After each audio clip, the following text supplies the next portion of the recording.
Second day of June 2015. We are live on the Ochelli Effect, as the bumper tells you, and I'm your host, Chuck Ochelli. So, there you go. Let's see what's going on here. There we go. Alright, just double checking things, because, of course, Skype had to shut down on me right as I was sitting here waiting to go on air before, so I had to quickly juggle and get back on. That was fun. Anyway, good evening to all of you. Thank you for tuning in with your applicable application on your fondle slab of choice and all that kind of good stuff. Whether you're using your TuneIn app or whatever the hell else actually carries UCY.TV radio, I do appreciate you. If you're catching this further on down the line, you can go get the archive and the links to the YouTube playlist plus a bunch of other stuff at ucy.tv/TOE, which is the Ochelli Effect's home today. So, it is Tuesday night, and I'm in an odd mood, that's for sure. And in the second hour, by the way, first hour, of course, I'm going to have my friend Roger Landry from The Liberty Beacon. That is at thelibertybeacon, all one word, .com. We're going to talk about something that I think the regular listeners of this show will be very happy about. Okay. Let's see. Not sure what's going on here. Okay, well, we'll figure things out as we go. I hope I sound okay to you guys as we broadcast. But anyway, so Roger Landry from thelibertybeacon.com. We will be talking to him in the first hour. In the second hour, I actually want to try and take your phone calls. Crazy as that is, I also announced that out on the Twitter thing. Dear God, I'm like an old man with this Twitter thing. I don't know what the hell a hashtag is or why it works or anything else, but I'm trying to learn. Yeah. So there's that and a whole bunch of other places that the Ochelli Effect shows up on now, by the way. Aside from the federal Facebook, surveillance unit. You get it all over the place now, so that's what I'm trying to do, because people said that I was not really putting out stuff in a lot of places, that they weren't finding me because they have these lazy little applications and things, and, well, hey, we're going to get out there a lot more, and we're going to see what else we can do. Hopefully the sound is okay now. I'm trying to play with things a little bit, and I hope you guys are hearing me okay. So, here we go. Roger, how are you tonight, sir? Well, yes, your sound did improve. Yeah, you know what happened, Roger, by the way? Over the past couple of days, I actually had to go to a factory reset on this machine, too. because I wound up. Some people describe it as getting bored, Oh, where yeah.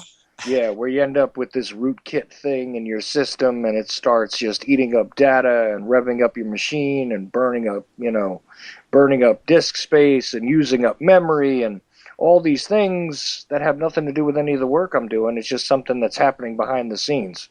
So I had to go to the factory reset and lost a lot of files and things. Had to re-download all my programs and everything else, and hopefully I'll be able to get that new piece of software that I wanted for broadcast running. Because finally, once I got through all that with the help of Randy, I was able to at least clear out the machine. Well, yeah. Now that that application might actually work for you now. Yeah, I hope so. Because I was trying to, I could not figure out for the life of me. I thought I was just being stupid. But as I said, and you know what's Well, funny? don't rule out any possibility. Well, exactly. Exactly. That's a joke, my friend. For No, anybody listening, I have more respect for this gentleman than just about anybody on two legs. but that's why I have no problem with taking that little bit of ribbing from you. I'm always happy to take that from you. And Shali, if you want to get involved, I saw the message in the chat room. If you want to get involved with my computer problems, it will eat up some time on your behalf, sir, because I'm just a disaster with this stuff. So, uh, but if you really mean it and you want to follow through on that offer, I'll take you up on it. Much love, anyway. So, Roger, enough of my personal nonsense and craziness and the fact that I have an 11-month-old who is at full running speed and actually crashes into everything and grabs everything all day long. Like father, like son. Oh, I knew that was coming too. Yes, sir. How have you been, though, really? I mean, I know you're awfully, awfully busy. What's going on? I mean, how's things with you just in general? Well, I can't complain about being awfully, awfully busy, although occasionally I do. It's not that anybody's forcing me to do anything that I'm doing. Okay. The Liberty Beacon Project was launched a little less than 3 years ago now. When you and I started doing this show together, I kept telling everybody it was like 2.5 years. Well, we're approaching the 3 year mark because I started it August 19, 2012. Oh, wait, wait, wait. I have that rare occasion where I can correct you What? because I wished you happy birthday on this show and said that, that also means that the Liberty Beacon is 2 years old. And we had been doing shows previous to that. Okay. Ah. Um, oops. Oops. You just take way too much pleasure in that. But, I'm Well, always because it doesn't happy to give happen. you some pleasure, my friend, as long Thank as you. it's not physical. Again Oh, with the you but are in a rare mood today. uh, but as I was saying, it's not a matter of how busy I am because I'm only this busy because I choose to be this busy. We are just we're ballooning out in so many directions, and we're taking on so many different projects, and we've got a couple events that are coming up at the end of this month and the beginning of next month we'll probably be talking about on next week's show. I think next week, instead of doing an article, we're just going to discuss the Liberty Beacon Project. We're going to discuss and maybe take some calls on that show and just discuss the general state of affairs and have a free-flowing conversation. I do like representing the articles I write because I put a lot of effort into writing those articles and a lot of emotion. But every once in a while, it's nice just to break from the mold. But this week we've got a really good article, something that I totally believe in. And I know I had given you a list of what article would you like me to do today, and you had picked an outstanding article. But then it hit me that about 4 or 5 weeks ago we had done that article. So the one that we're going to do today uh, will stir some controversy as well as make people think. But no, I don't believe I have the right to complain about being too busy because everything, all of the 16, soon to be 17 websites, all of the radio network, everything else, these are all things that I have walked into with open eyes. So if I complain about being too busy, I really have nobody to complain to but myself, do I? Well, this is true, but it's still one of those things I like to observe that you're constantly busy, and I do appreciate the fact that you take the time with us on Tuesday nights to do this Oh, I because, love this. You kidding me? It's one of my favorite hours of the week. well, and here we go. And I know that the regular listeners of this show are going to appreciate this article. It definitely has to do with dual citizenship. Yes. Yes, and that I believe is in the title. I'm having trouble pulling things up still. Well, let me give you the title then. Dual Yeah. citizenship, the pitfalls of split loyalties. Hmm. And So. believe me, we're going to get into that. We're going to delve into that rather deeply. And what I'm going to present is a commentary, but it is full of I'm going to make a lot of statements, a lot of comments that I will, again, dare anybody to prove me wrong. These, my commentaries are more written on an emotional level than the articles I write, which are all based on statistics, facts, links, things like that. What I'm going to talk to today is an emotional issue for me because it is one of the most blatant.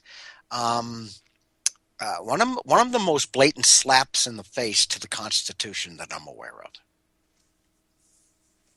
Mm. Yeah, this is absolutely true. I mean, there's no two ways to really look at that. I mean, that's not an emotional issue. That's just a simple question of logic. Well, the issue is the question of logic. The way I Mm. approach it is from a stance of emotion. Well, how could you not? I mean, after all, you are an American who still wants this country to be what it was you were told it was going to be, just like me. So, Yeah, why well, not? That's you going to know, evoke some emotion. when I rant and I do, and I protest and I put forth activism against things like political tyranny, economic tyranny. Actually, I wrote a meme on this not too long ago. Please stop. Now I'm going to have to paraphrase because I don't remember it word for word. Please stop telling me because I perpetuate and perpetrate activism against political, health, sociological, military, any type of tyranny in America that I don't love my country. Because if you are willing to sit back and allow all this to happen and more, then in my eyes, it is you that are showing you do not love your country. And if you can't see the wisdom in this, then you are not a part of the solution, but in fact, a large part of the problem.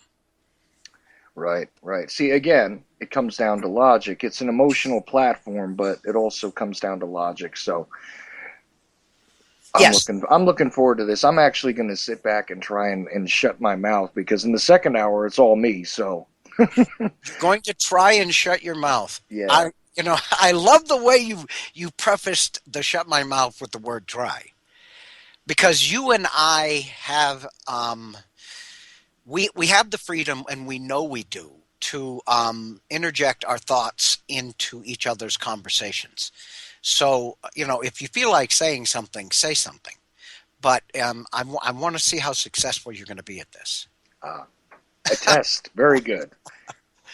All All right, let right. me know when you want me to kick this off. Let's get into it now and see how far I go before before I interrupt or do something silly. So Well, I doubt if it'll be silly. It'll probably be very pertinent or germane. But again, let's give it a shot. let's give it a shot. All right. So again, the title of the article is Dual Citizenship, the Pitfalls of Split Loyalties. Now, I preface this commentary off with the paragraph that reads, first off, and before you throw this in my face, I am not anti Semitic. I am not anti Israeli. I am pro American. And what follows would apply equally to any nation filling the role described in this commentary. I don't care what nation it would be or might be. Okay. Here are some valid questions that should be asked at the highest levels of this government on down to the living room of every American citizen. APAC and other related lobbies are an extremely powerful and influential force with banking, the Federal Reserve, and the media at their backs. They put continuous and unending pressure on the U.S. Congress and the executive branch to do their bidding almost unquestioned. Anyone who displays or has a history of displaying negativity for the actions of Israel will never be successful at participating in higher levels of American governance by virtue of the lack of appropriate funding or support. And that includes media support. And anyone within this government who is found to respond unfavorably towards them are quickly purged from said ranks by virtue of the same mechanism. It would seem that Israelis are the only ones allowed to hold dual citizenship in strategic or high ranking U.S. government positions. Questioning this or even showing concern for this is considered by them or their agents to be unconscionable or tantamount to treason. Well, I'm not running for office, and I never intend to run for office. TLB will not cower from asking the tough, valid, and necessary questions. What I would really like to know is how a country about the size of New Jersey can exercise such massive influence, power, and control over the largest economy and most powerful military force ever to exist on this planet. Why is it that many Americans with dual citizenship with Israel are allowed to serve in high ranking office in this country, knowing that their allegiance is not total to this country, but indeed divided between two countries, each having a different personality and strategic mission? Let me give you just a hint of some of the high ranking individuals I'm talking about. And the list is very long, so I will only give you the ones that will be obvious to most of you. If you read the article, you will see the picture and you will have links to many, many more. But to name a few, okay, we have Joseph Lieberman, we have Michael Chertoff. We have Henry Kissinger. We have Rahm Emanuel, John Bolton, Paul Wolfowitz, Richard Pearl, Richard Haas, and the list goes on. But these are just a few that exercise a massive amount of power within the government, either via congressional seats or administrative positions. Why is this even permitted in the first place? Is this even constitutional? So, when they swear an oath to two different countries, where does their true loyalty lie? Because the answer can't be both. It can't be.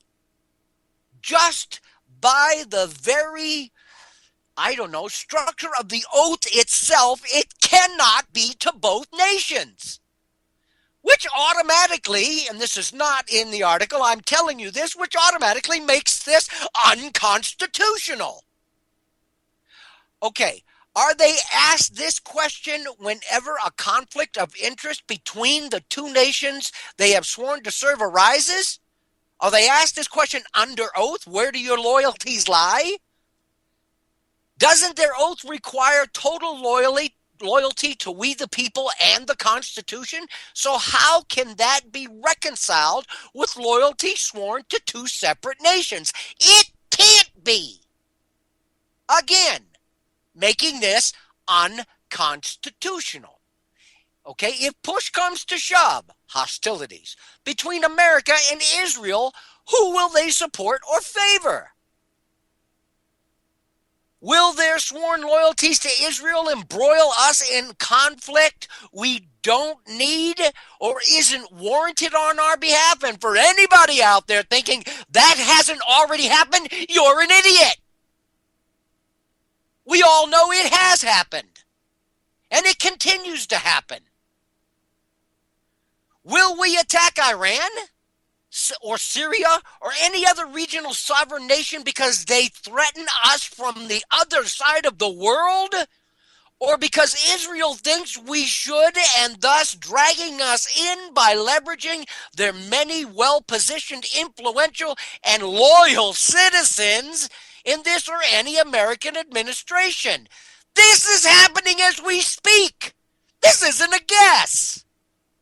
It is it not paramount to this nation's sovereignty and security to know beyond a doubt where the loyalties of those making these decisions resides in any scenario with conflicting interests?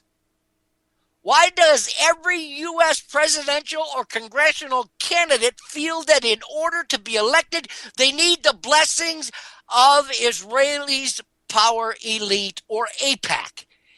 And why doesn't this immediately throw up red flags? Why does AIPAC hold more sway over Congress than we the people? Yeah, I'm going to repeat that. Why does AIPAC hold more, much more, sway over Congress than we the people? And if you don't think that's a fact, again, you are ignorant. Not an idiot, you're ignorant. You haven't done your homework. Every single individual that runs for any high-level office in this country, including Clinton, including Obama, including massive amounts of Congress, including Bush, and I could go back. You either see pictures of them praying at the Wailing Wall or at an AIPAC meeting. Because they honestly feel in order to be elected, they must have the blessings of the power of Israel. What the heck is wrong with this whole picture, people? Stop and think about what I just said. Now, have I denigrated anyone, any religion, any nation, or merely asked pertinent and vital questions pertaining to the sovereignty of America? Sometimes tough questions have to be asked, and if they're not, we the people will surely suffer the consequences. And we are.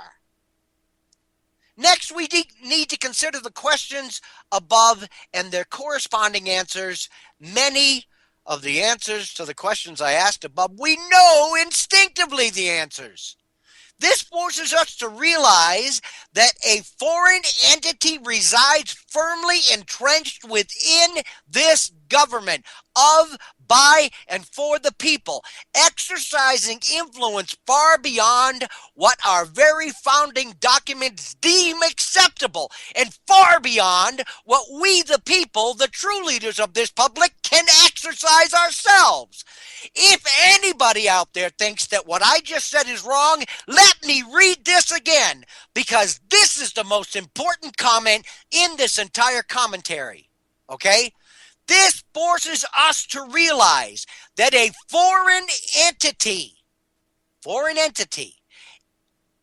resides firmly entrenched within this government of, by, and for the people, exercising influence beyond what our very founding documents deem acceptable, and far beyond what we, the people, the true leaders of this republic, can exercise on any day.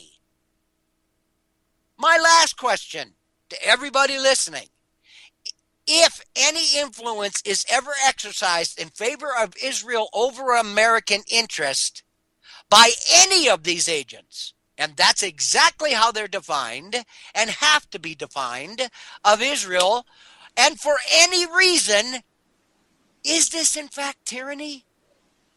The only answer to everything above and everything I have just said is dual citizenship.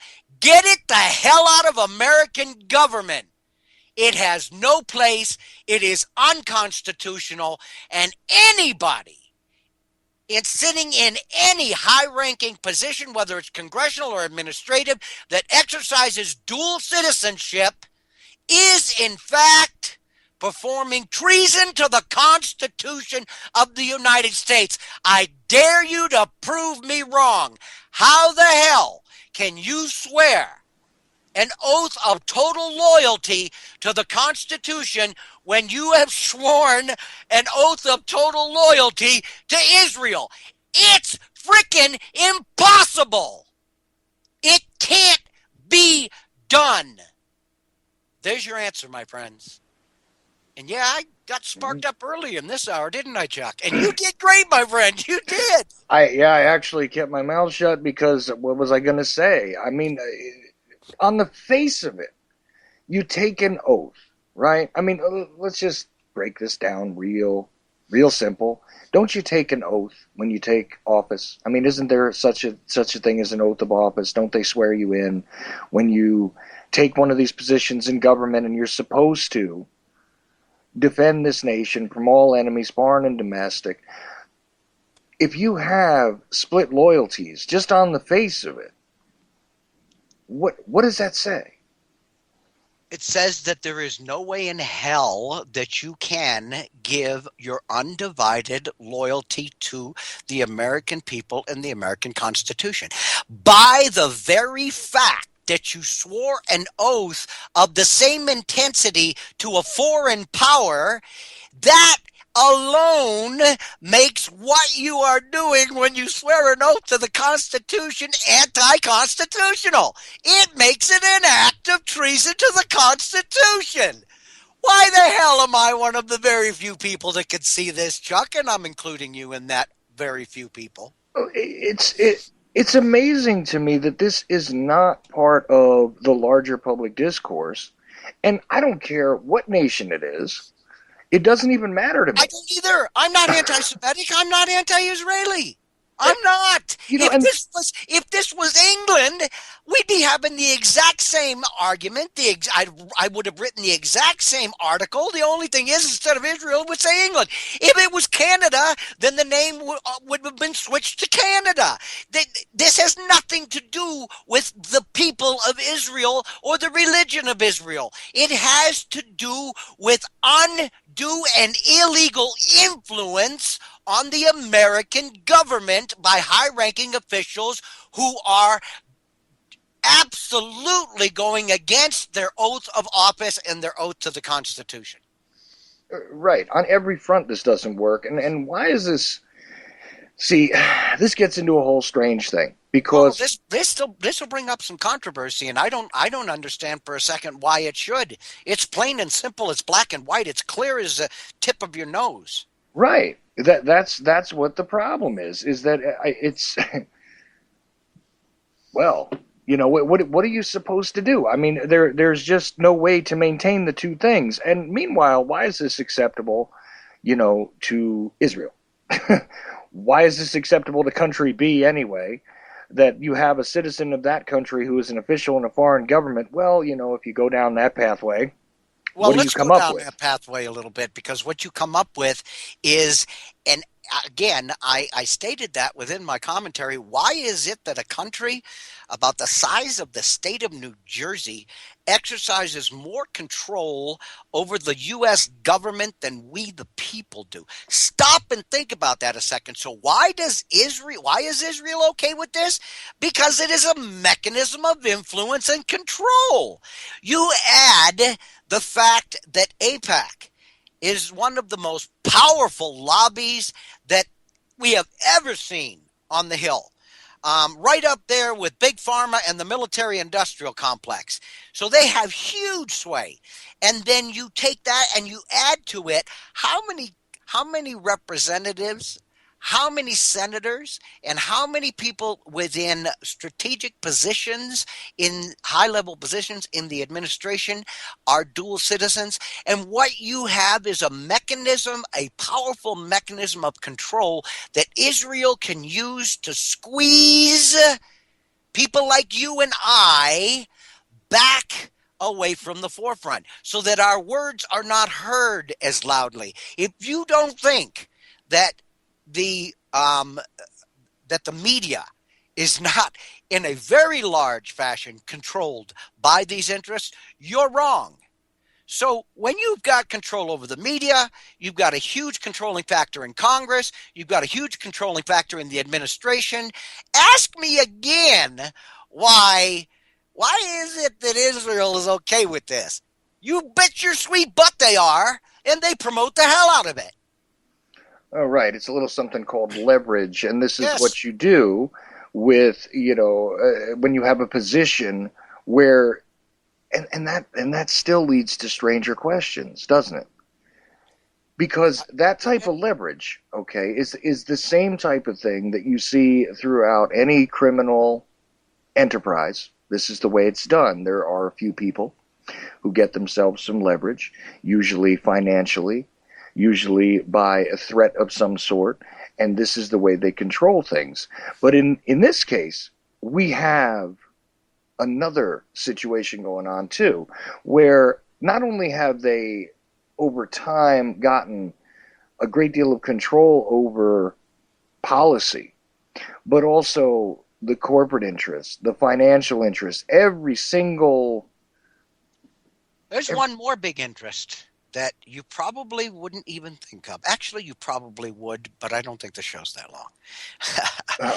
If you stop and consider how yeah. many nations across this planet are trying to get Israel condemned within the United Nations for actions taken against the Palestinians, for genocide against the children of Palestine. There was a big movement, okay, to get a condemnation from the United Nations against Israel for actions taken in Gaza or in the West Bank over time.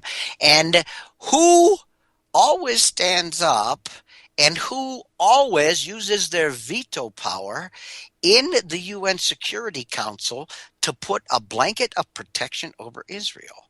So, if you manipulate our government enough, if you have a large enough mechanism of control, you also control basically the US veto power within the United Nations. How many people would even think of that? But it's a fact. This is part of the reality. The other parts of the reality have to do with not only controlling the veto power, but I mean, the United Nations, and please, I don't even want to go down that pathway because the United Nations in and of itself is a joke.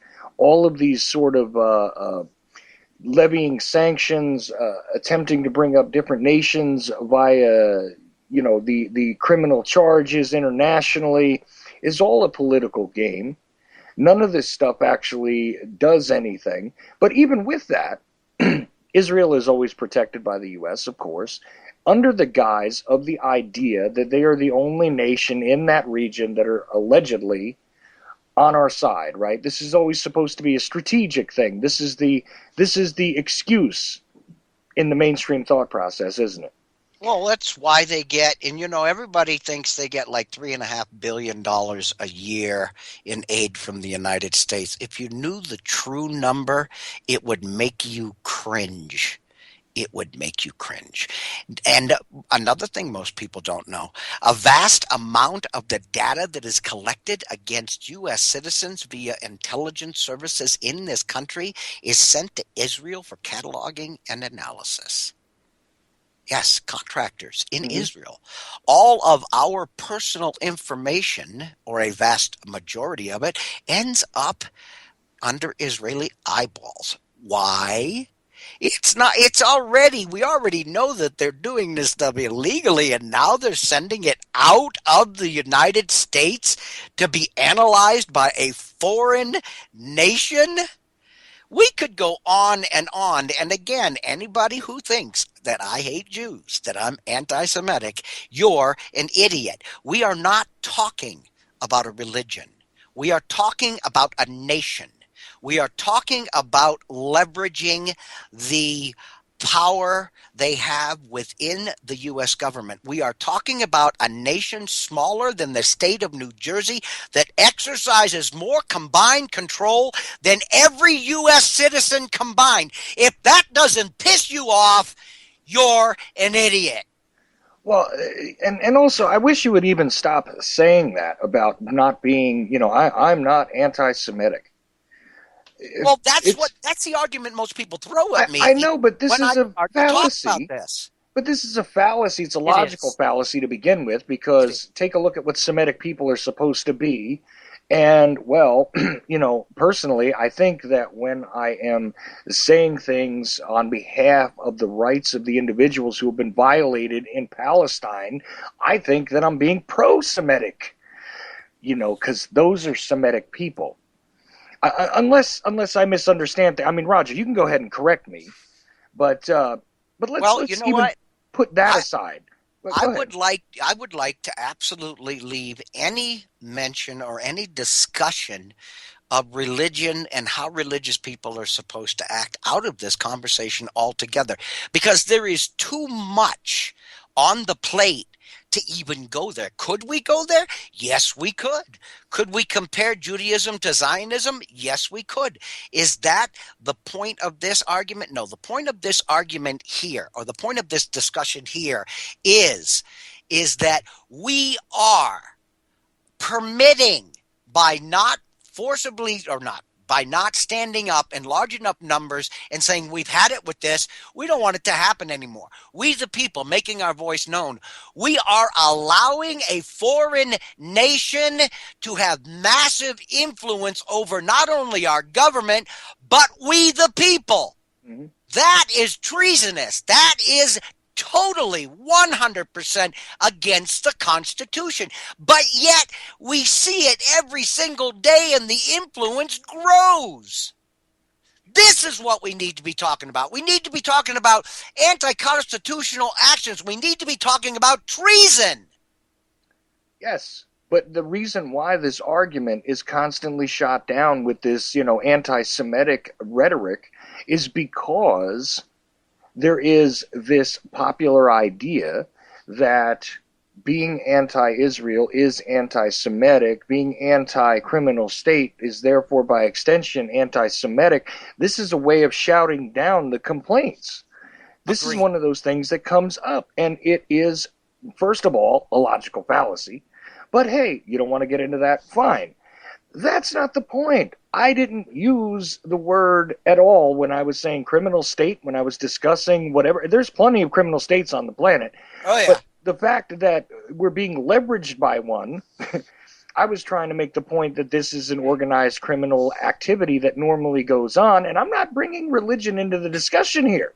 No, no, I I'm wasn't talking saying about, you were. I was saying most people do. That's how they try to shout your argument down oh, by yeah, throwing the just even any indication that the discussion might be against one form of religion or another, which is absolute insanity because we're talking about political control here.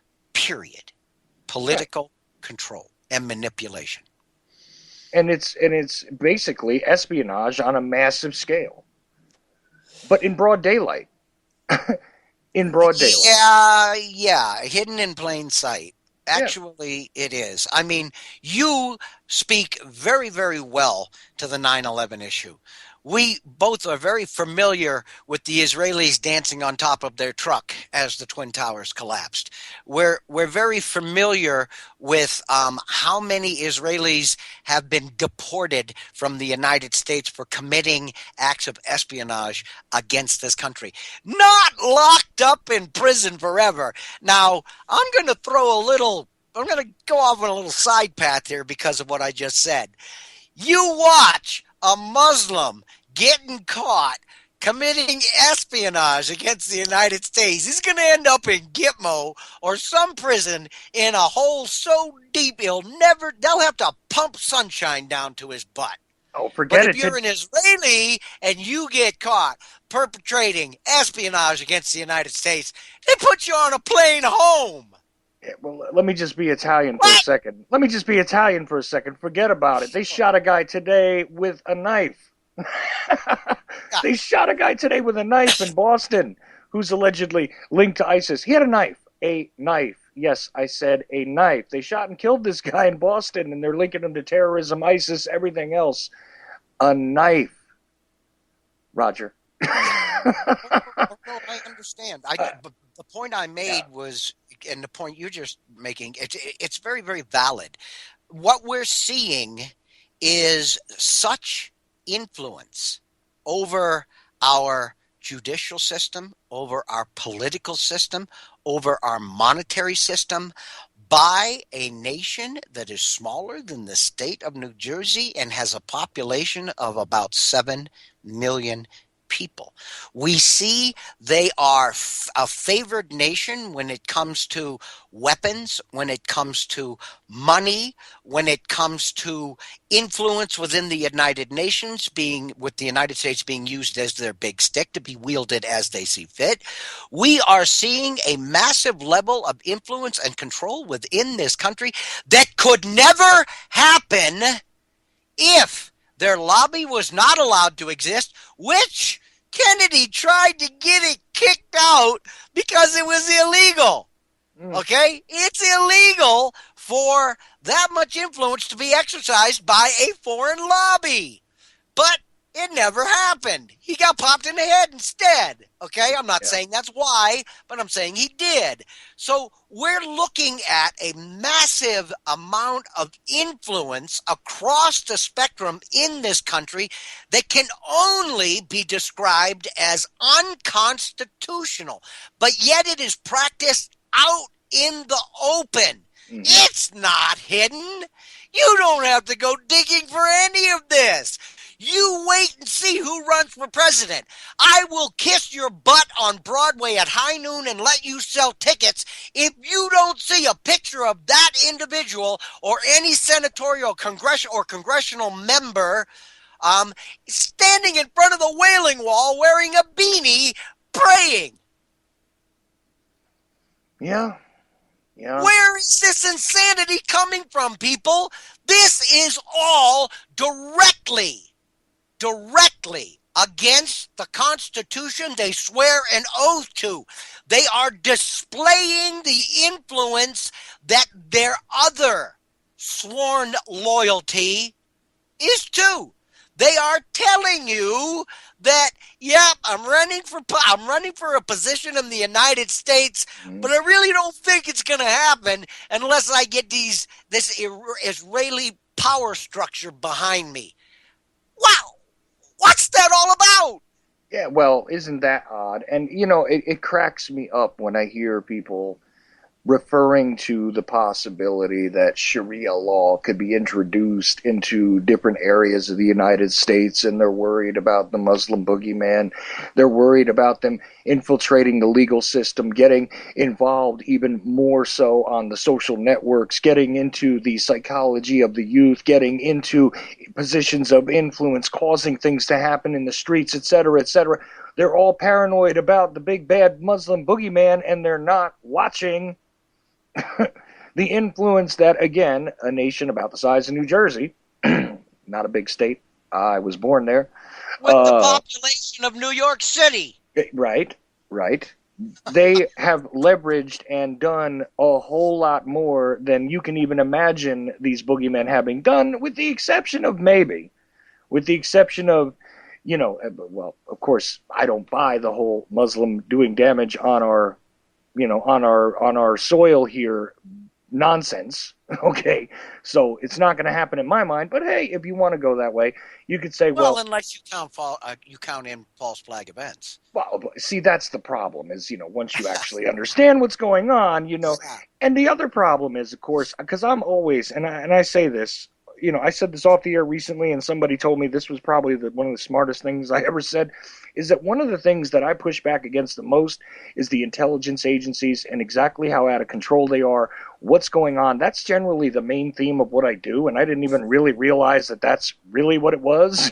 Why are we Okay. still calling them intelligence agencies? Because if you would ask me, that name became obsolete such a long time ago.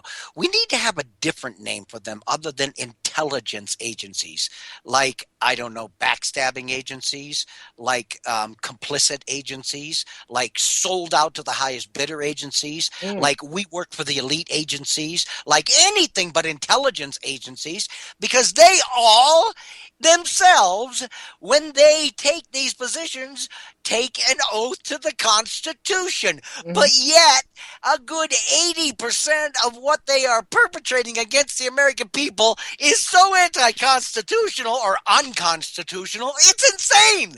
So, how Right. can you call them intelligence agencies? Well, but here's the thing about that is that they are constantly now for the past 50 years, based on everything I can trace, they're constantly intermingled. The ones that are supposed to be, carrying the red, white, and blue flags, are constantly being intermingled with guys who should be ostensibly carrying the blue and white flag, right? They're everywhere. I mean, everywhere we find these Yes. guys, and why is that? Again, a nation the size of New Jersey with the population of New York City. Okay, fine. Why is it that their intelligence agencies are intermingled with us on nearly every single operation possible, Well, whether it be, well, well, let shall me we go begin a on. list? Assassination, drug trafficking, murder for hire False flag schemes, false events. flag events, just to name a few of the Okay, things that. let me go a little further as far as I named some big guns. Okay, let me go a little further. Okay, Michael Mukasey, Scooter Libby, David Frum, Larry Franklin, Douglas Feith, James Schlesinger, Ari Fleshman. Anybody hearing some big names here? Mark Grossman, Elliot Abrams, Kenneth Alderman, Robert Satoroff, Robert Zodlik, and I could read at least 20 or 30 more. But I'm giving you names of people who exercise a lot of influence on what goes on in and out of this country that we are directly tied into on a daily basis. Right. These people are in strategic positions to control the economy, to control the politics, and to control the military in this country to the favor of Israel. If you think for 1 second that anybody who has a citizenship and is sworn an oath to the country of Israel and come and rises to power in the United States is only going to do anything that benefits the United States, and I know you're getting tired of hearing this, but I'm going to say it again. You're an idiot. There you go. Not much more can be said about that, you know. Let's see. Oh.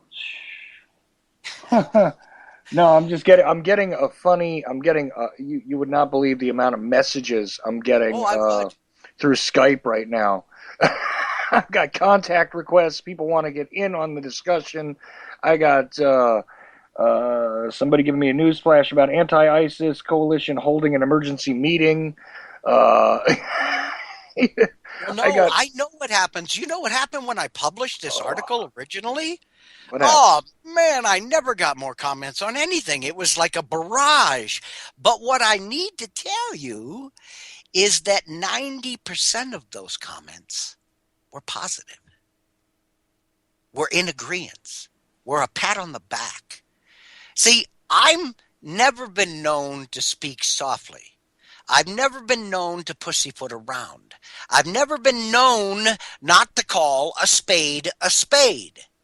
So when I talk about something, all right, if I'm not willing to put my testicular fortitude behind it, I should never have said it at all. And I think you're very aware of my ability to be very forceful about the things I truly believe in, Chuck. Oh, absolutely. And but this is a key point, and it's not just a point of rhetoric. It's not a point of arguing over religious faith and everything else. And I don't care if you're a Christian and they have indoctrinated you to believe that, not supporting the state of Israel is somehow in in in opposition to your faith and even if everything else. you even if you support the state of Israel, even if you support the state of Israel 100% and everything they've done to the Palestinians and the fact that they are believe it or not, they've got hospitals set up for ISIS that get killed or wounded in the field. Even if you believe all of that, believe in it. And you stand behind it 100%. If you're an American and this doesn't bother you, there's something wrong with you. You need to have your brain checked. This is treason. This is unconstitutional. Anybody who can show me where it's not, I'm more than glad to listen. But if you swear an oath to protect the Constitution of the United States in total, then how can you justify swearing an oath to any other nation while you hold that position? Now, once you get out of office, or once you're no longer in the administrative position, if you wish to become a dual citizen, we have dual citizenship all over this country from several countries. Hmm. That's not an issue. That is not against the Constitution.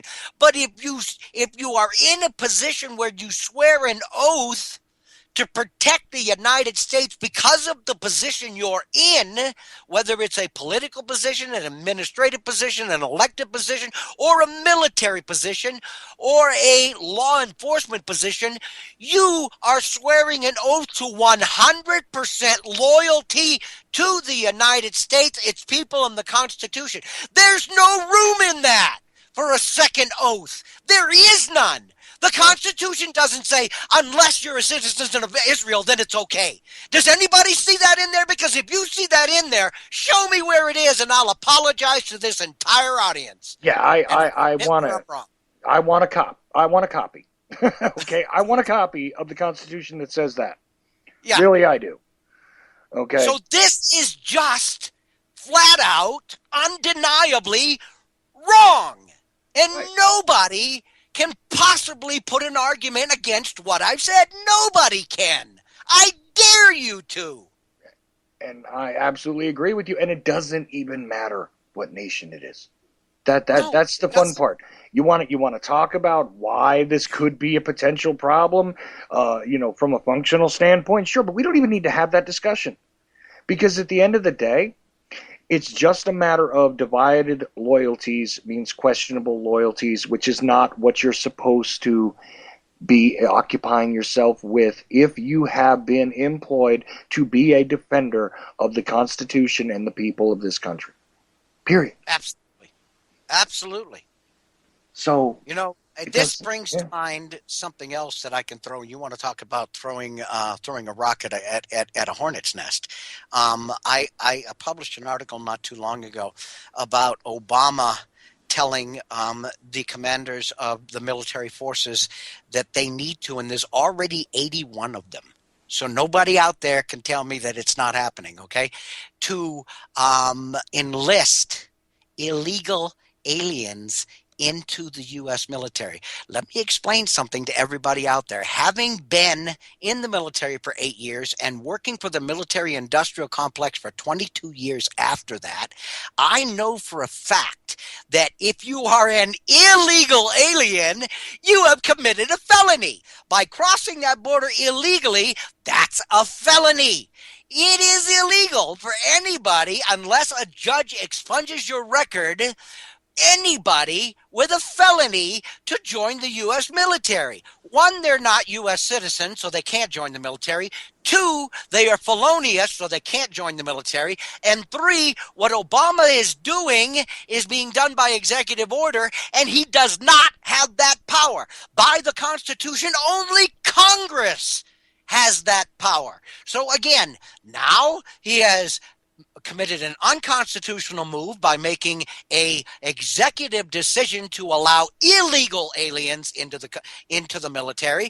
He has performed an illegal action by allowing felons into the military. And three, let's go to the biggest fact, okay? We are being told that the military was being purged over 270 command level officers at this point, generals, admirals, colonels, Hmm. captains in the Navy, have been kicked out of the military because they failed the litmus test. If you are told you need to fire on the American people, will you do that? No, I won't. Bam! Here's your retirement papers. You're gone. 90,000 Americans are being drummed out of the U.S. military as we speak. 90,000 more. Okay. And this has been going on for a while. So some of that number's already out. But yet he's going to allow illegal aliens into the military, basically, and mostly we're talking about the army. Why? Let me give you a reason. The same reason that these command level officers got kicked out of the military.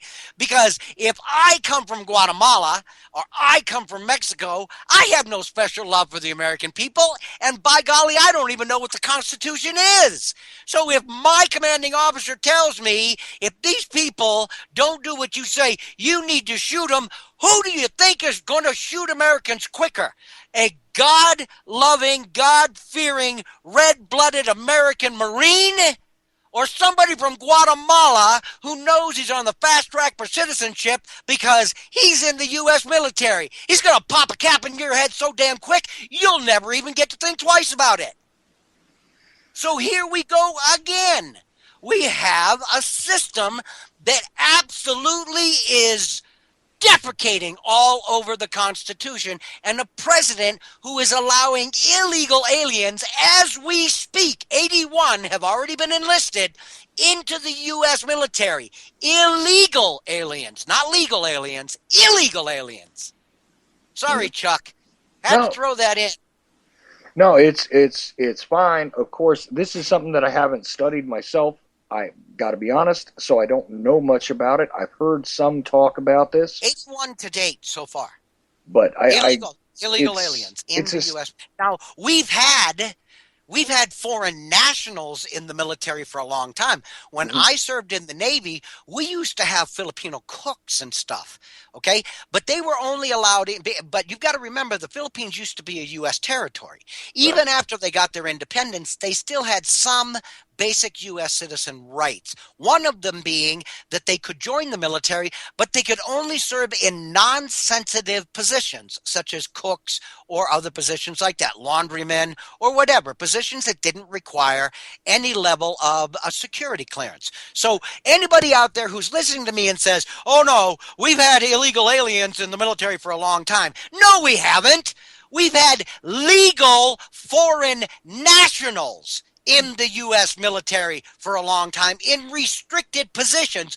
We have never had illegal aliens till Obama decided we're going to put you guys in the military. And again, we see another executive order subverting the structure of government. So anything that's done by executive order is just fine. It doesn't matter what law it Why hasn't violates. Congress jumped up and said, by the Constitution, that is not your right or your power to do so? You cannot do that. It's illegal. Basically, what you're doing right now is you are slapping the Constitution in the face, Mr. President. We are not going to allow you to do that. Why hasn't Congress done this? If I know that he has no constitutional right to do that, only Congress does, then you know every congressman, every state representative, every representative from every state, and every senator already knows this. Why has there been no pushback from Congress? Does anybody know how to say the word complicity? Mm. Not only that, but he should know. Oh, he Allegedly. does know. You know he knows. Allegedly. Well, allegedly. He's a He's constitutional constitutional scholar. scholar, right? Remember? Yeah, He's a that's constant, yeah. and who knows how to subvert the Constitution better than somebody who knows the Constitution better than anybody else? Yeah. There, you just made the point I was going to make. That's precisely the point. This is exactly what's going on, and it is not just on the level of the executive orders that we've heard about, but they continue to be written.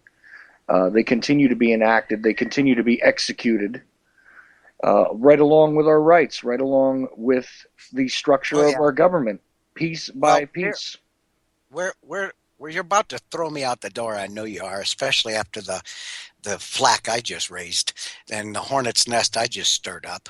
But you know, it really does totally amaze me that Americans are so pull the wool The Israeli wool has been pulled so far over the Americans' eyes that they cannot understand the absolute stranglehold they have on our financial system, they have on our political system, and they have on our military leaders. It is an abomination. And it is so unconstitutional. It is insane. It totally amazes me that so few people are aware of this, Chuck. It really is amazing, and it's just stunning that there are not more people that are taking to the streets to shout about this, that are not standing up and saying something every time they get any sort of political forum. All of these wonderful blogs and forms of expression that I see on a daily basis that I have to surf through, that I have to sift through. All of this stuff, all of this social networking, I don't see this being You carried. see it on the Liberty Beacon. Well, yeah, I see it on the Liberty Beacon, but I don't see it trending on Twitter. I don't see it, rising to the top on Tumblr or whatever. I don't see it being pinned on the Pinterest. I don't see it, etc. I don't see it. I don't see it anywhere. And the sad part of it is you most likely won't unless we continue to beat the drum hard enough. I I want to, and I know that your second hour is basically you talking, so I don't feel too bad going into this just a little bit more, okay? Because I'm not taking someone else's thunder here, okay? Um, One of the points I made, okay, is that anyone who displays or has a history of displaying negativity for the actions of Israel will never be successful at participating in the higher levels of the American government by virtue of the lack of appropriate funding or support or media support. And anyone within the government who is found to respond unfavorably towards them are quickly purged from said ranks by virtue of the same mechanisms. It would seem that Israelis are the only group that can exercise this stranglehold on America. Right. And, I actually did get a message, and I've got somebody who's going to pop on with me in the second hour now. So Is this I, something I need to defend? no, no, no, no. I don't think so. Well, we'll see. We'll see, but I don't think so. Andrew Shalley, who does Cold Reality News, Aha. I think he's not going to be upset at anything you said. Well, So, everything I've said, I have backed up with fact. Everything I've stated is unconstitutional. Everything I stated is basically tantamount to treason. If you are using influence in a position that you swore an oath to the Constitution for, if you are exercising any influence for a foreign power, you are committing treasonous actions against the United States. So we're talking about treason here. We're talking about unconstitutional actions here. Does it get any worse than that if you are an individual whose task is to serve the American people 100%? no, that's exactly right. And I'll tell you something. Anybody who wants to check out what Roger was talking about tonight, the article, or any of the wide range of amazing stuff, you go to thelibertybeacon.com. That is the Liberty Beacon. It's all one word, .com. And Roger has written a ton of stuff. There are other writers on there. There are many other sources. There are transposed articles and links to many other places, but there is, I don't even Yes. know how to describe the wide range of subjects. Anything that you can think of that pushes back on any sort of tyranny, whether it be political, whether it be the intelligence complex, big pharma, the military industrial complex. Anything that harms humanity is our playground. You got That's it. where we will bring the fight. You got it. And Roger, I do appreciate your time as I do every single Tuesday. And I thank you. I noticed I had no opposition to anything you had to say tonight. Well, you are an intelligent individual, and had I stepped outside the line, or crossed the line, or even put my toe on the line, and said something that I needed to be held accountable for, I feel absolutely 100% confident. Not only would you have taken me to task for it, but you would have schooled me on it.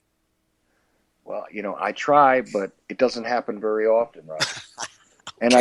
I do really appreciate it, and I know you've got a lot to do, so I am going to let you go. But again, I do appreciate you coming on every single Tuesday with me, just about every single Tuesday. Once in a while, we do something a little different, Yep. or or well, there was one time when you didn't feel well last year, but other than that, Well, wait a minute. You're letting people know I'm human now. There was one time last year I didn't feel good. Thanks, Chuck. I'm sorry. Well, you had to point out one of my little problems earlier, so I had to give you one back. Yeah, okay. All I right. believe in Well, fairness. my cape is tarnished now, but that's all right. That's all right. It can always be dry cleaned, and make That's sure it. that you don't, you choose who you do business with wisely. Yes, sir. Okay. All right. Thank you, and again, it's always a pleasure, my friend. Absolutely. Thank you, Roger. Everybody, like I said, the Liberty Beacon, all one word.com. And now, I don't know what to say here. I guess I'm going to get myself in trouble because, well, we're going to add Shali to the conversation as soon as the Skype decides to cooperate with me. Because I'm sure that Andrew Shali from Cold Reality News wants to yell at me and tell me how awful of an anti-Semite I actually am. I can't believe that you're talking about God's chosen people in such a manner. Oy vey. You're going to hell, young man, and so is your friend, the Of Garaja course. guy. He's going to hell as well. Of course. Of It's that's course. just it's in the scriptures. If you don't give everything that you have, every last shekel that you have to Israel, God's people, His chosen people, then you will live a life of misery and constant bleeding out of your eyes and ears. Of course. Of course. This is your destiny. It is. Uh, but Hey, how's it going? listen, it's going all right, and I didn't quite expect to do that article tonight, but couldn't find anything to argue with it. And you were listening. What do you Hmm. think? Well, I started off listening to Alex Jones for a good period of time, and then I kind of got on Oracle, and through a couple of connections, I got to host a show on Oracle. I moved it from Blog Talk Radio over, and then as I got more and more involved with the community of other hosts doing their own shows and expressing their views, I would say things like, well, the New World Order or the globalists or this or that, right? So I was like brainwashed into this whole, the globalist things. Mm.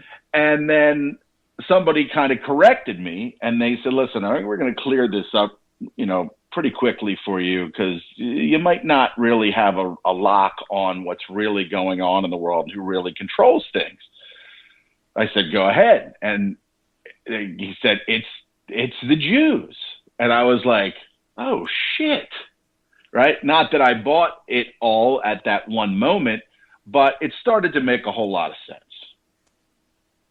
And not to reiterate what Roger was saying, this isn't about hating anyone. This isn't about being an anti-Semite, because anti-Semite means Arab. A Semite is an Arab, and what they do is they just kind of grab a hold of these these phrases and words, and they as soon as you start talking the truth about something or exposing something, then that's what they call you. It's really a sickness. It really is it's a sickness that just like many other things and other phrases like you're a racist or you're this or you're that, pretty much just kind of stops any kind of conversation that could lead to, God forbid, the truth about the world.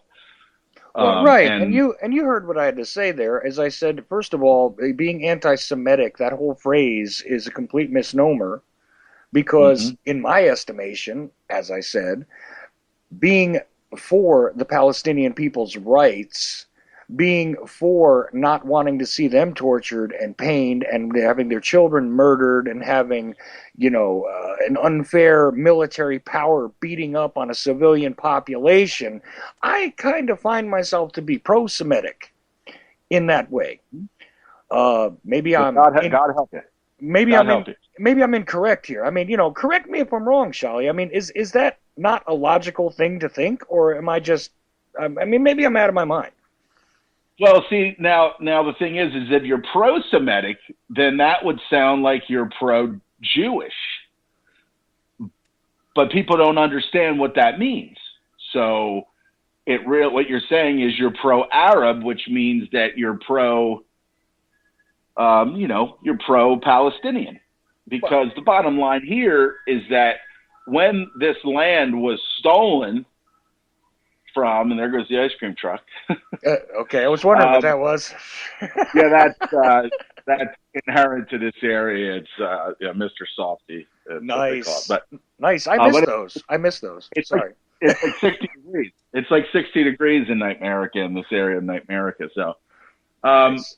so the bottom line here is that if you like to see, especially if it's in Israel or over here, if you like to see, people being just decimated because they're either terrorists or, any Palestinian woman is a potential producer of a terrorist.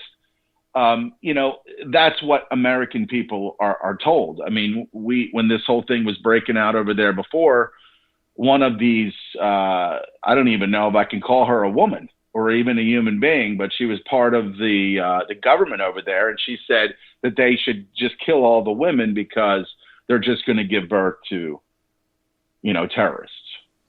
And And isn't that a lovely idea? Because after all, look, it's not as though I'm just in love with the Arab population. I would prefer to see everyone on the planet not be devastated, not be genocidally attacked, not be murdered in mass for whatever the purpose is. So excuse me for having a problem with that when I see it. right, It's not as though this is a special place I have in my heart for just Arabs. I don't want to see any group of people. I right, don't want to see people murdered. How about that? Forget about groups. I don't want to see people murdered, yeah. especially not en masse, and especially not by government powers, especially not for no purpose in my mind anyway, especially not for those things. But I don't want to see it at all. So I don't care Well, who it is. the Yeah. thing that we are seeing, and the information that I've kind of gathered, and I'm hearing around, is that in Syria there were any number of people that were of different factions living and getting along together fabulously. Arabs, Jews in Syria, things like that. People that don't adhere to this, I hate you because I was told that I'm supposed to. But see, they don't want that to go, because once that starts to happen, once people start saying, hey, I don't see that there's a problem with you. I understand what I was told is wrong. Like, say if I was Jewish and I'm in Syria, I understand what I was told is wrong. You're not an awful person. I don't want to see you or your family, your beautiful family, murdered. Okay. See, they don't want that, because that's the beginning of a part of the world that's going to just shake off all of this bullshit and just start living together, and just deciding that, hey, this, we got to do this. We should do this. We want to do this. Mm-hmm. and that's not allowed by the control grid, by the system, because if the Jews have to do that, then they're not going to achieve all the glory and take all the land and dominate like they want to. They just want to dominate over people. Not all of them, but the bottom line here is that other than American Christians and the Christian Zionists and things like that, the Jews are pretty much the most brainwashed people that are out there, because they're told and fed lies. It's like racism is taught in the house. If you're a black family and you're teaching your children, and you're say, I'm a racist father, and I say, I started at a young age and I say, yeah, you can't trust these white people. That kid's going to grow up and he's going to have a healthy distrust and eventual hate for white people. Mm-hmm. Well, that's what it's taught. I mean, in these synagogues, and I'm pretty sure they're teaching, and it's not even just that. It's you are here, and everyone else that is not you or us is cattle.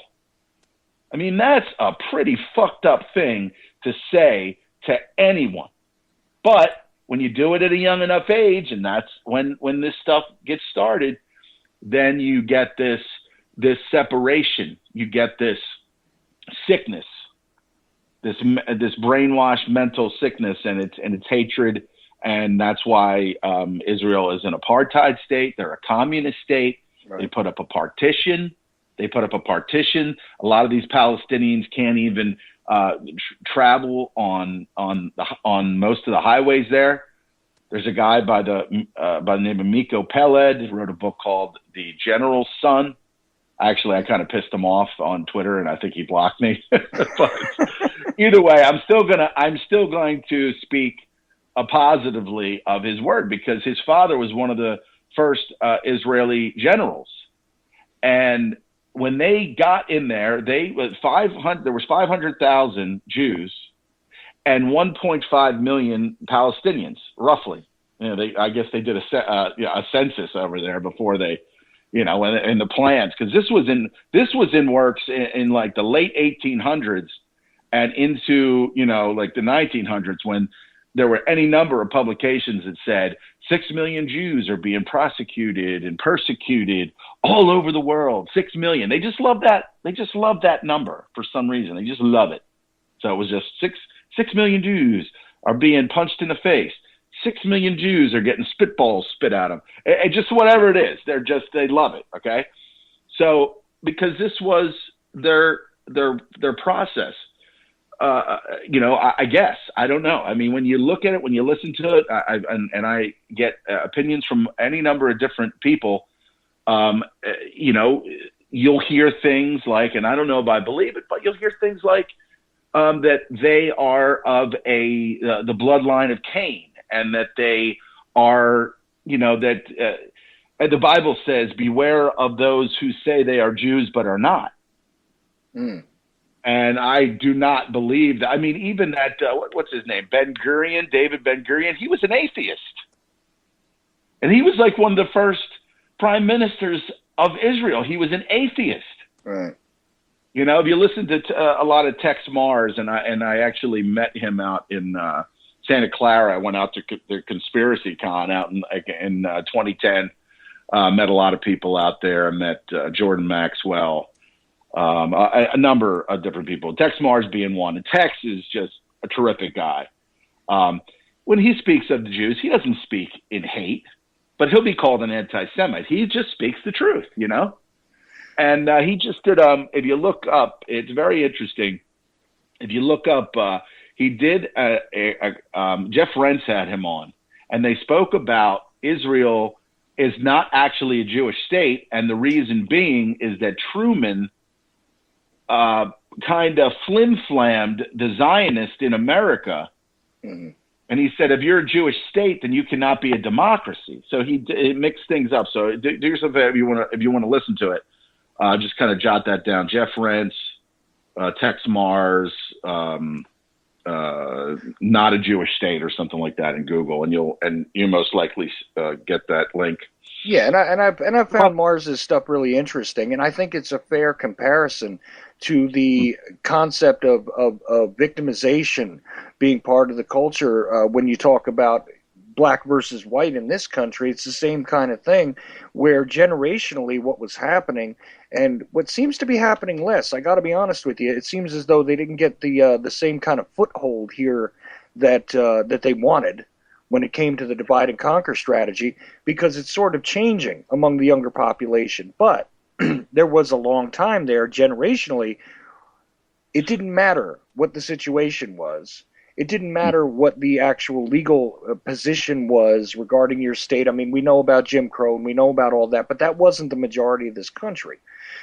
mm-hmm. Fact is that the damage that was being done there was mainly being done in the home, because you were taught that not only was the white man the racist, not only was the white man to be feared because he was a slave master, but also there was the introduction of the idea that everyone with pale skin was a descendant of a devil, and so Mm-hmm. on and so forth. And this stuff was taught generationally. And what do you expect a kid to take from that, Mm-hmm. except that they have a superior place in the universe, but there is this oppressive demon which is all around them.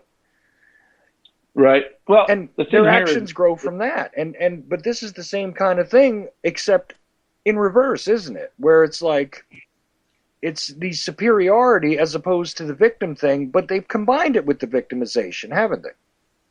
well, I mean, the KKK was the party and or a creation of the Democrats. Right. Now, if you look at the Democrats, up until about 1950, 1960, most black people were Republican. So they've changed that quite a bit, if you haven't noticed.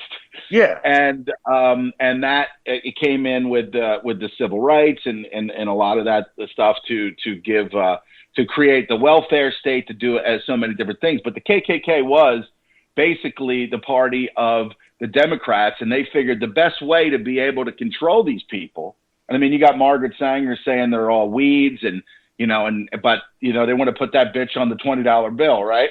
Yeah. I mean, she's just a whore of Babylon, right? So basically, they took, they got these, I guess, they infiltrated some of these white groups or created a white supremacist or something like that. And he got people that, just wanted to hate someone or whatever. So they went out and they started doing awful things to black people. And the Democrats would come in and grandstand for them. Mm-hmm. See, that's how you destroy a group of people. You deceive them by creating their enemy and then being their friend.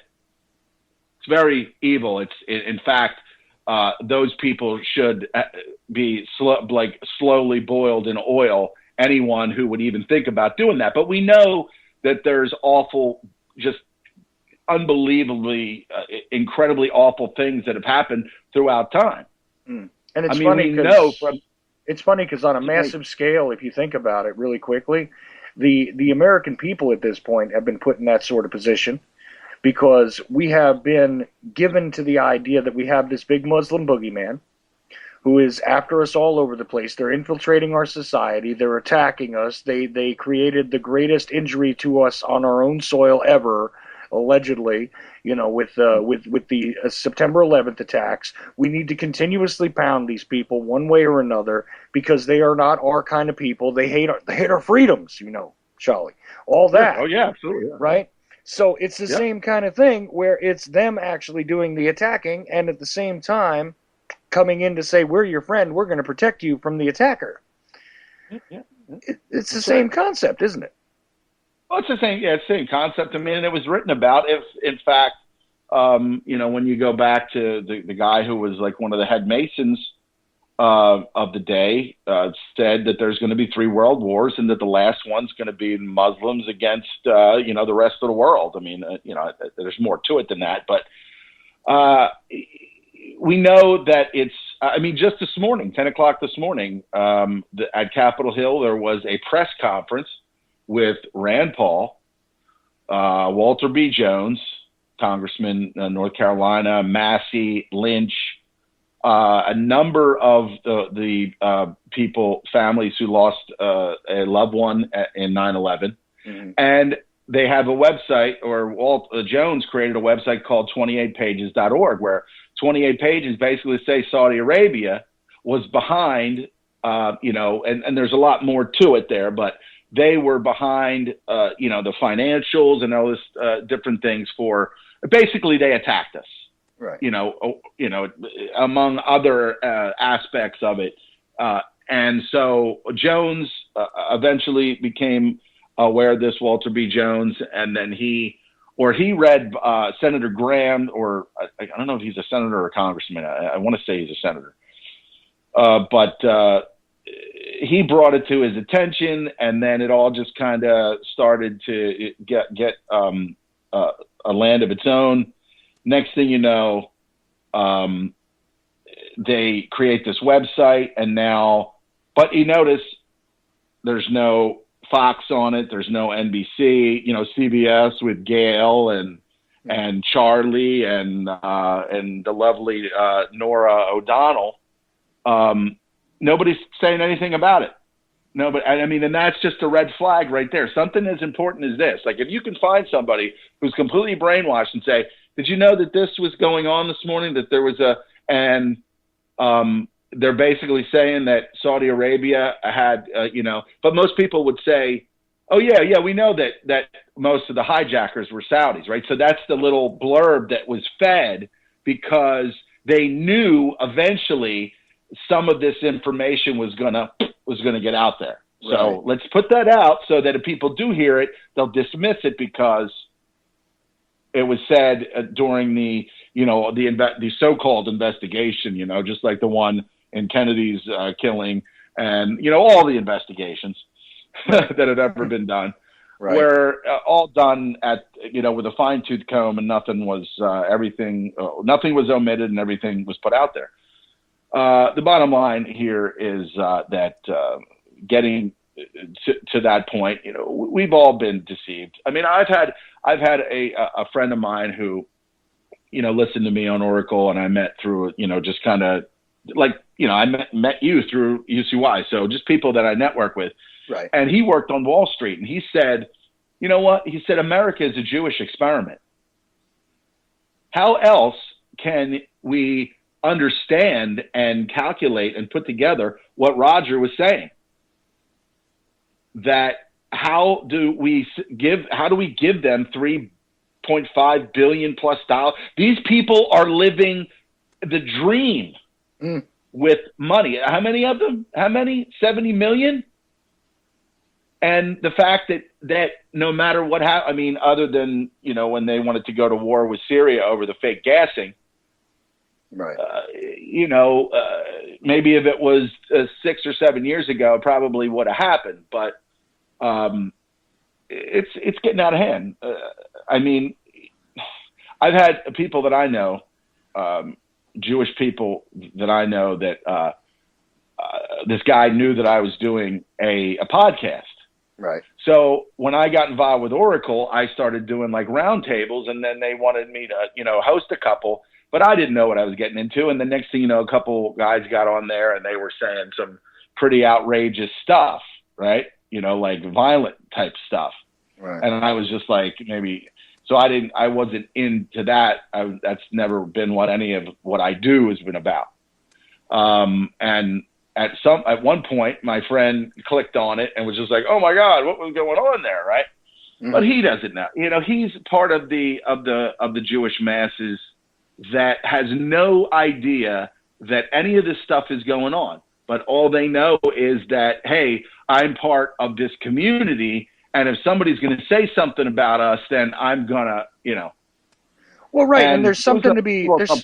There's something to be said for that, is that there is a general population which is not tied to the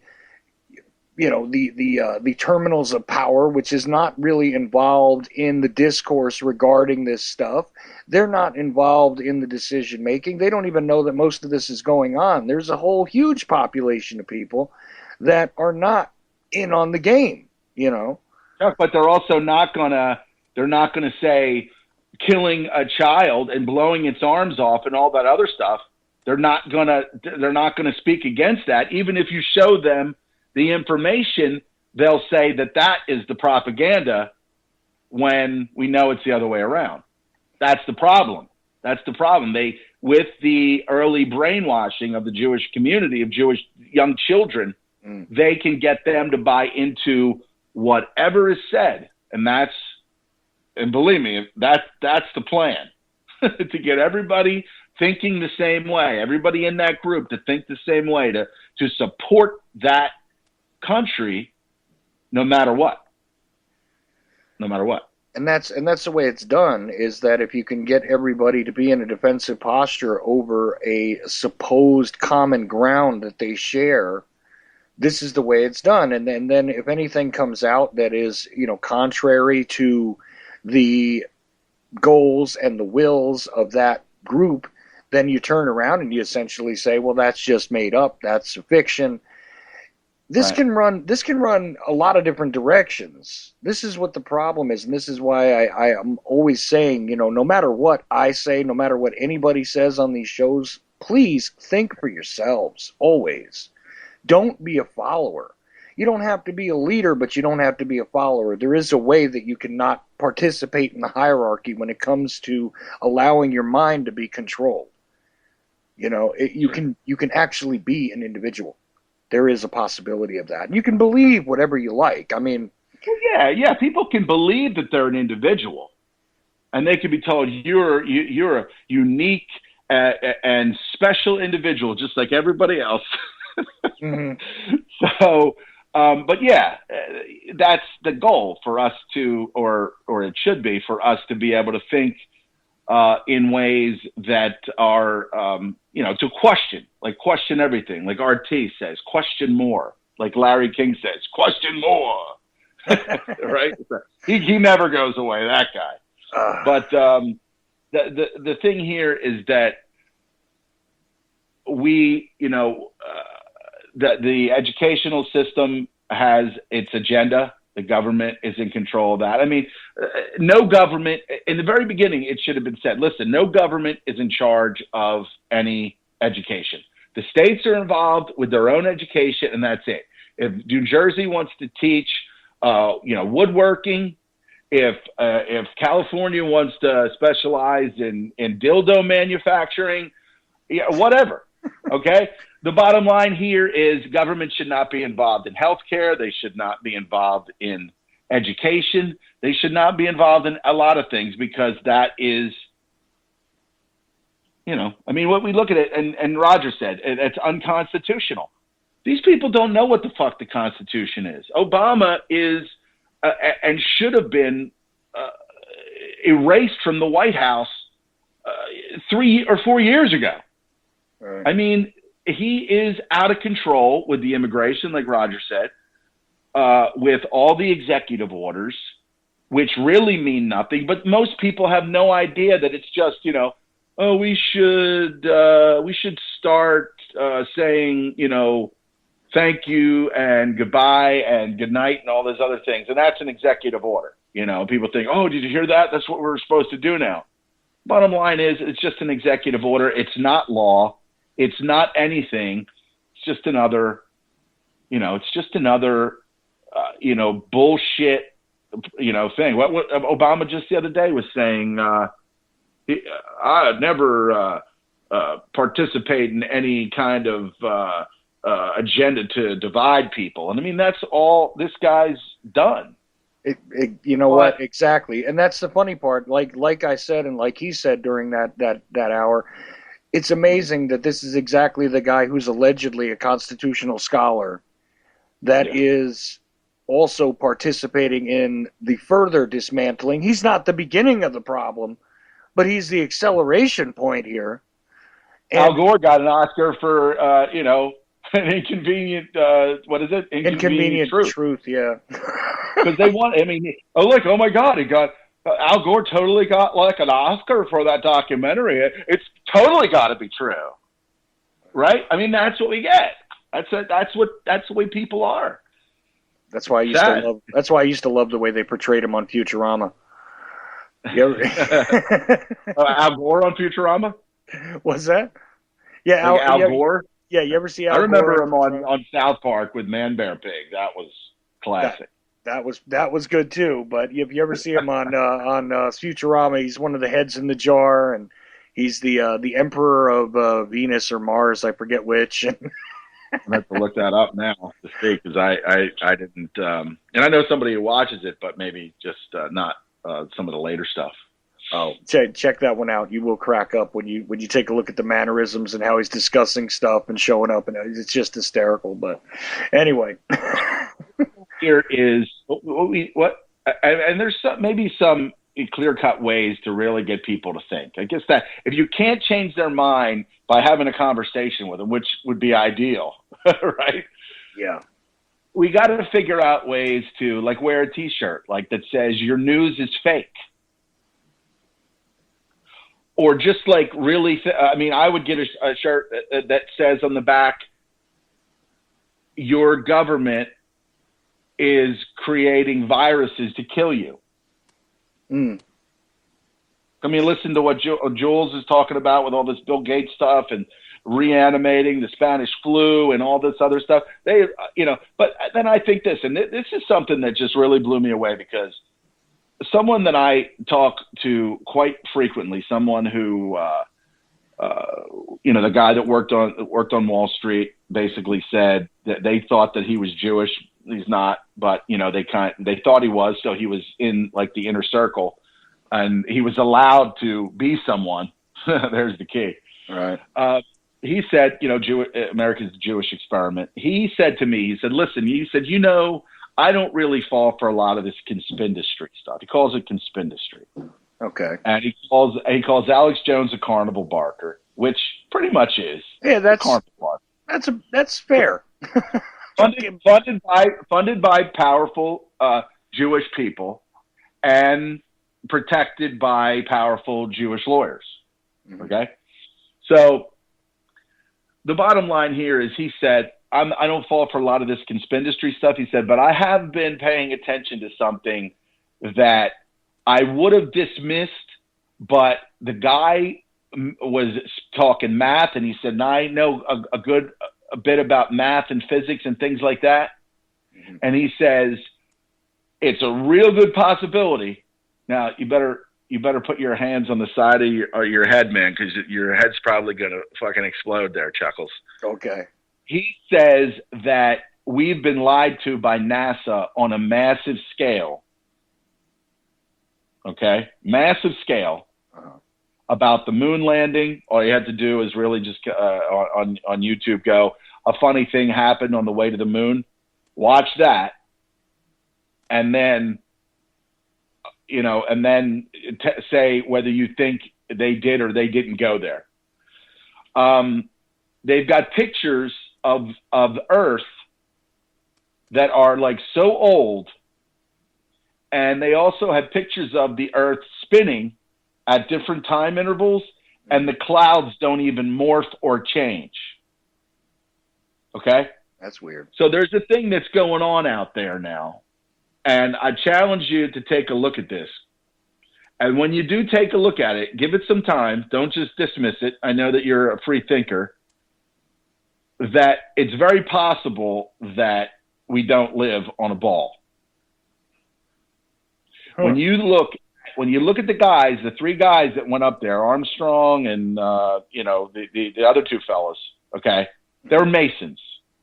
Okay, we know the Masons have this really, really strong grouping and all this stuff. Okay, it's very important to understand something about the South Pole as well.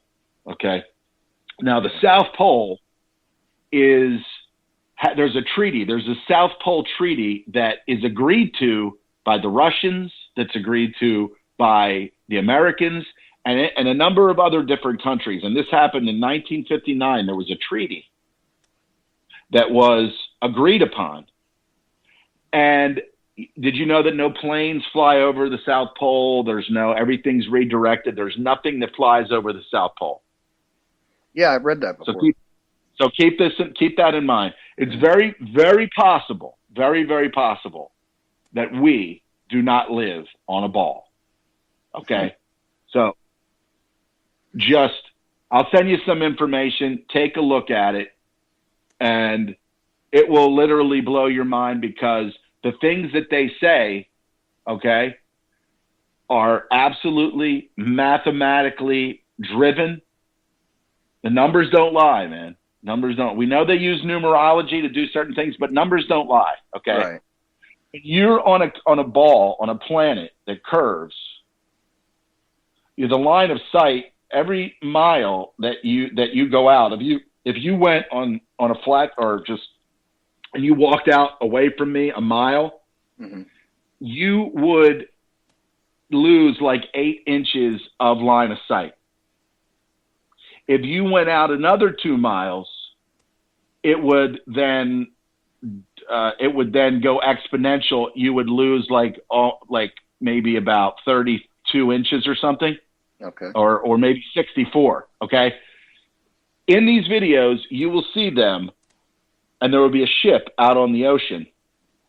And then with your eyes, you see the top of it because your eyes aren't powerful enough to see that. But when they look at it through the telescope or whatever they use, you can see the hull, you can see every bit of the ship, and it's like 10 fucking miles out or more. Okay. So you got to watch it. You got to take a look at this stuff, right? And here's the funny thing. I start talking to him about this, and he says, take a look at it. And it took me a little while to really kind of to look at it. But the thing is because I, really value his opinion about a lot of stuff. Okay. I watched it. I eventually watched it. It might have taken like maybe 2 weeks or so, but I watched it. And then I started watching more of it. Okay. Next thing you know, the Flat Earth Society starts following me on Twitter. Huh. Okay. Now, Flat Earth Society is supposed to be a disinformation group because this one guy, Eric Dubé, an American who lives over in Thailand, started the Flat Earth Research Society. There's also a guy named Matthew Boyland who, and I think you should probably watch that one first when you I know you got a newborn and everything when you get the time, but this Boylan guy used to do art for NASA. He was like they hired him to do certain at different times. He wasn't full time, but he still had like disclosure and all that other stuff that he had to adhere to. And so he does a thing called One Crazy Notion. And I mean, he says, you look at what they're showing us about the Earth. We've got this space station. We've got all this stuff. Yet every time we see something, it's either photoshopped or there's something weird about it. There's something that's not right. And plus he says, the only thing that they have of the Earth where it rotates, he said the clouds don't morph. They don't change. It's like the 9/11, the Pentagon thing where they show you like three like little clips, the place is like, it's got more cameras. It's like, Chinatown with a common Chinese name, like Chan, they've got cameras all over the place. Yet all you get is like three little frames. Okay. Bottom line here is they're hiding something. The treaty down in the South Pole is to keep people out of there so they don't discover something. Okay. And there was this guy named Jarl Andahoy who went on he went down there on an expedition that he didn't approve. Okay. I thought we were free, right, to go wherever we wanted to go.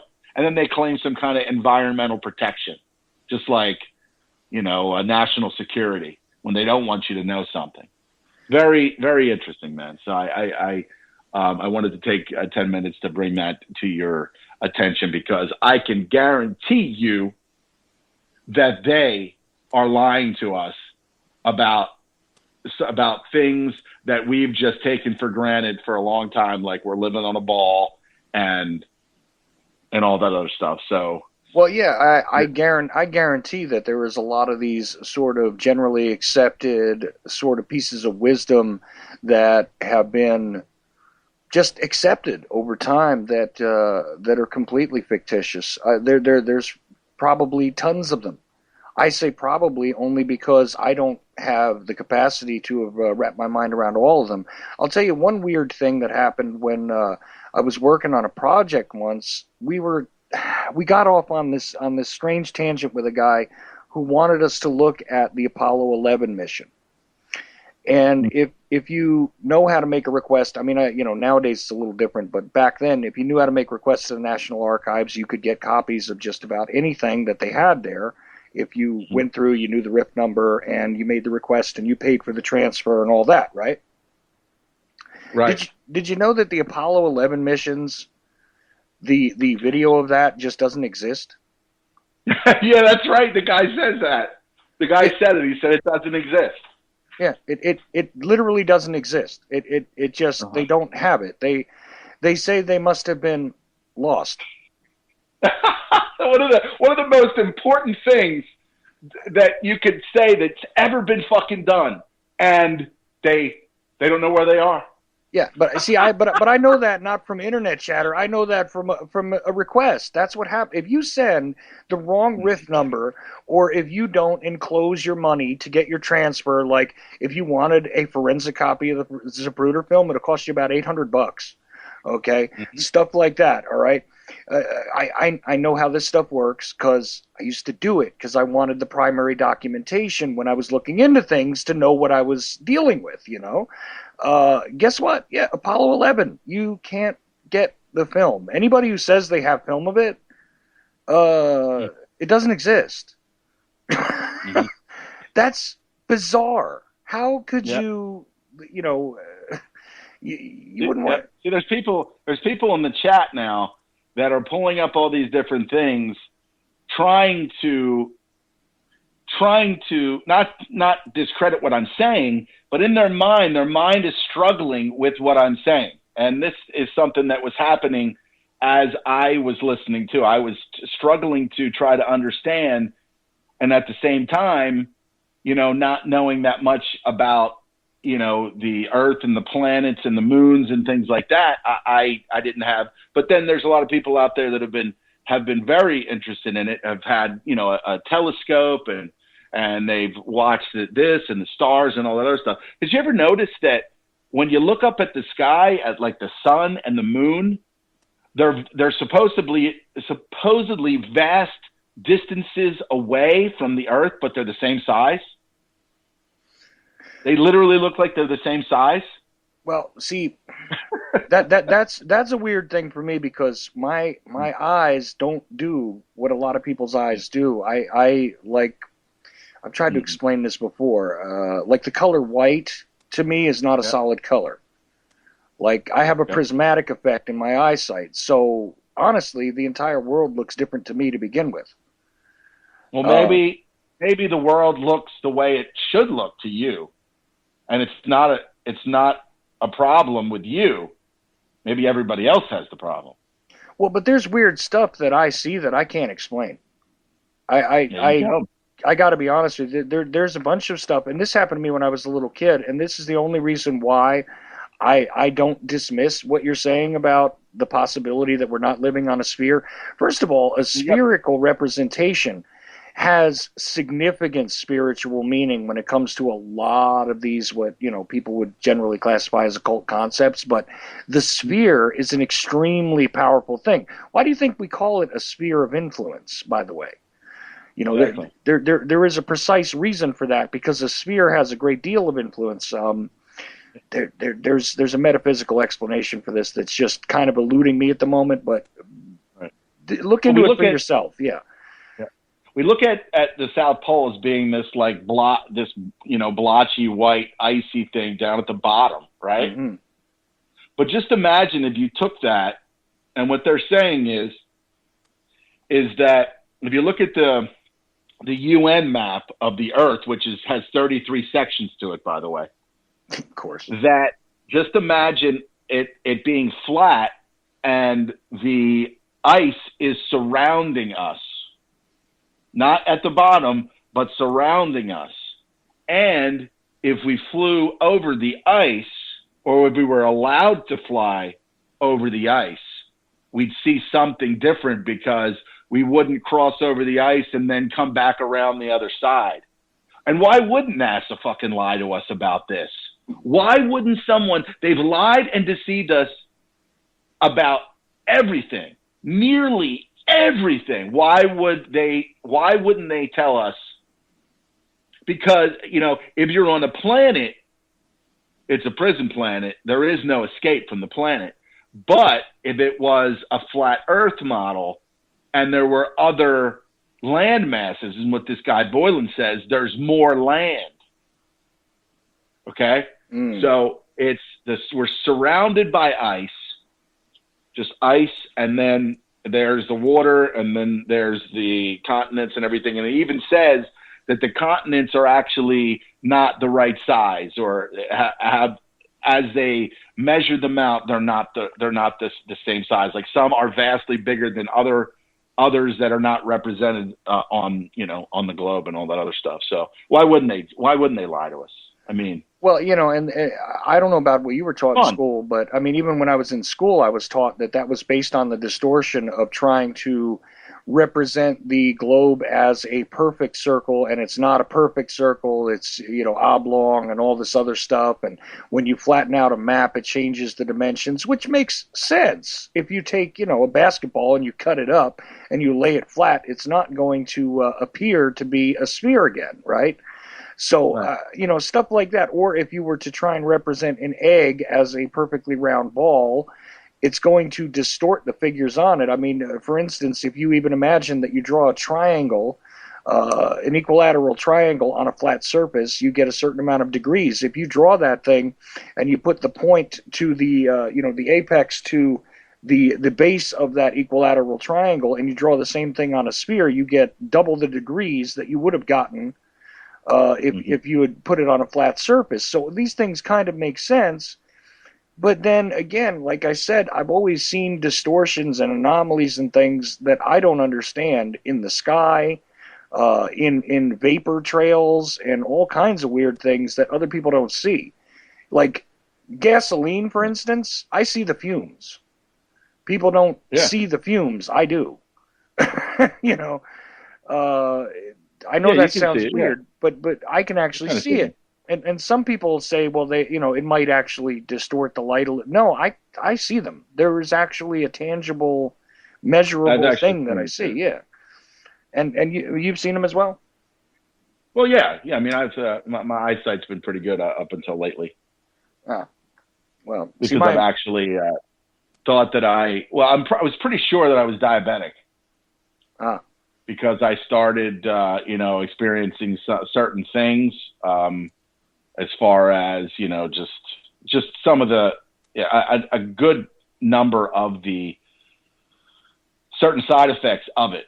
Not going to get like really gross or anything, and then what happened was I just kind of like, you know, changed my diet up, different things like that, read up on it. And what I found out is that everybody's pancreas at some point can malfunction, but it's not a permanent thing. So what happens is that if you kind of back off and do certain things, eventually the pancreas will, you know, recycle or reset itself. Sometimes there's a pathogen or some kind of parasite or something that gets in there. Right. But it's like, you know, right now there's just no sign of it. But I think like my eyesight, like boom, just started getting like not good, like blurry. I couldn't see up front. And now a lot of the signs and stuff are completely gone. So the thing is, what they do is like when this starts to happen, they give you all these chemical, drugs, and it's like taking steroids. Your body will stop making testosterone if you're shooting it up with some synthetic shit, right? Right. Well, that's what it does for diabetics. You'll have something that if you just wait it out in diet and maybe take some colloidal silver or just kind of kill these pathogens that build up in the body as you become more acidic. They go to the doctor. The doctor gives them one of this toxic elixir of shit, and then they're diabetic for the rest of their lives. So that's what's really killing people. That, and plus this Levaquil stuff. I don't know if you saw that. The Cipro, this family of antibiotics that causes like nerve damage and all kinds of stuff. It's really just ever since they introduced those, it caused a series of problems. I noticed neurological disorders actually rise exponentially with the introduction of those particular chemicals. There is just so much in the world that is just poison, man. Well, they're killing us, dude. Yeah. They lie to us about medicine. They lie to us about, politics. I mean, they lie to us about everything, and people just sit back and, there's a concerted effort to dominate us as a species, and they're getting away with it. And only a small portion of people really notice it, want to do something about it. And unfortunately, not enough. You've got politicians who are sellouts. You got lawyers, doctors. These people are supposed to be professionals. They're greedy. They're killing people. So if somebody says, "Oh, you want to grow up to be a doctor or a lawyer or this?" I mean, yeah, I want to grow up to be a scumbag. Yeah.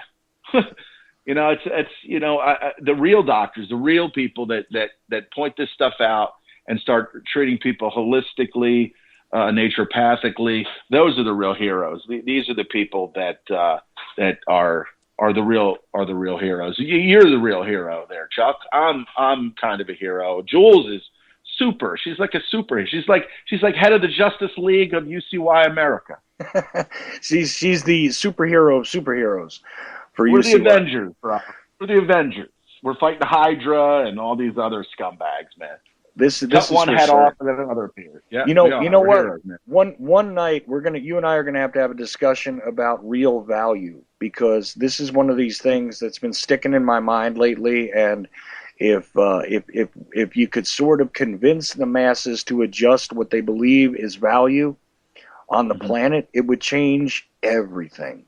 You know that? Yeah, there's any number of ways. Like I said, a T-shirt that just has a little saying on it. Your news is all lies.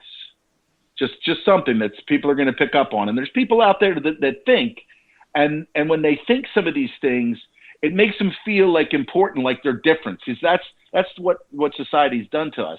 It makes us think that, people think, oh, I'm better than you, or I'm better than you, and they think that they're better than some other group of people for no apparent reason. We, like you and me, we know we're better than most people because we care.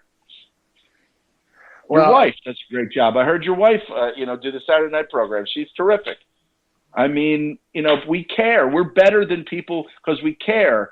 But, there's not that many people that care out there. And then that people that do say, oh, yeah, I know my government's lying to me. I know the news is all lies.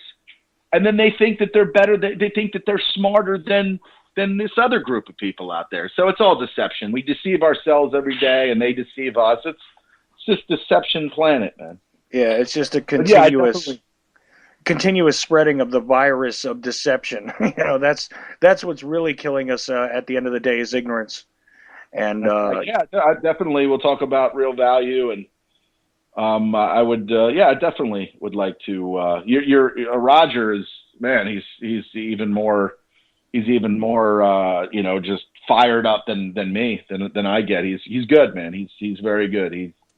I love having him on, and I'm just about to run out of time. So, I really appreciate you stopping in with me, and I listen to your show. You're one of the few guys I still listen to because, I get a laugh, first of all, but second of all, a lot of great information too. So I try, but I don't nearly cover it with a fine-tooth comb like Jules. And I just want to kind of sing crazy songs and do some stuff. But I appreciate that. I do. And I appreciate your show and what you do. Go ahead and wrap up your show, and I'll some other point. Absolutely. Like I said, I want to do one of those serious philosophical discussions with you, because I think we could actually get a few people thinking, which is all what I'm trying to do here, man. That's And watch the some of the bottom flat line. Earth stuff, man. You know what? I'm notion, gonna. and I'll talk to you. One crazy notion. Check it out, and I'll talk to you later. Have a good night, man. Thanks for having me on. You too, Shally. Take care.